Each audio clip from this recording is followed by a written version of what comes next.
That we wanted to take a quick look back at another story that's now coming out. Secretary of State Mike Pompeo had a call that was open to the public, I shouldn't say it was open to the public, but it was a public call on Friday evening last week where he went into some of the information that we're getting about this Wuhan Institute for Virology and maybe where the coronavirus, or the novel coronavirus, as they told us to call it at one point, and then they renamed it that name, COVID-19, that I just don't personally like. But everybody's calling it that. So anyway, where did COVID-19 come from? And there was some suspicion because there was all this push in the media to say that it came out of the wet market where they eat all those strange foods over there in China, and it must be from eating the strange foods that they caught this coronavirus. Remember the bat soup and all that? Even though they didn't actually have bat soup in Wuhan, in that city, that wasn't a common delicacy there. That was another part of China where those photographs came from. But leaving those details aside, we kind of said, hey, maybe it came from the level 4 biosafety lab there in China. China has a history of having accidents, we'll put quotes around that, accidents in their high-level biosafety labs, including the SARS outbreak back in the early 2000s, which came out of a Chinese lab as an accident and killed people.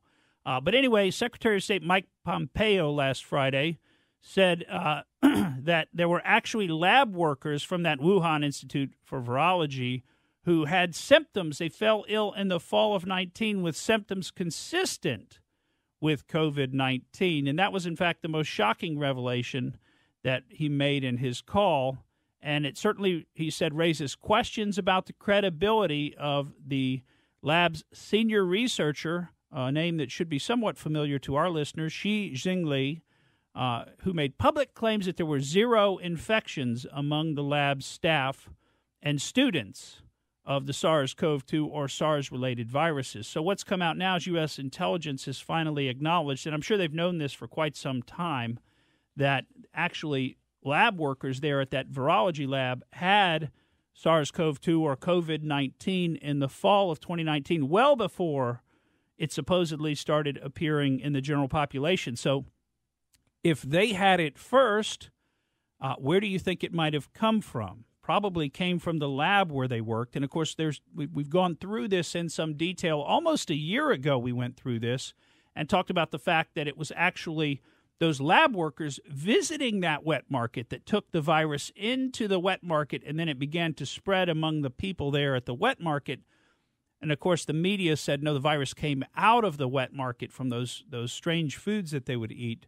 But we said, no, it seems much more likely that the virus went into the wet market from the lab. Well, now, finally, U.S. intelligence is publicly stating that this is essentially the case. So, here again, you've got to go with your gut. You can't believe the party line. You can't believe what they feed to you through most of the media channels, which is all propaganda and mostly lies. You have to think about things on your own. You have to evaluate the news stories from your own perspective. You have to apply some critical thinking and logic to them. And then you might be able to come up with the right answer, just like we did a year ago on this story. Thank you for listening to the Morgan Streetman Show. We hope you enjoyed what you heard. And if you did, please click like and subscribe to help us out. And remember that we recommend that you exercise your brain at least once a week.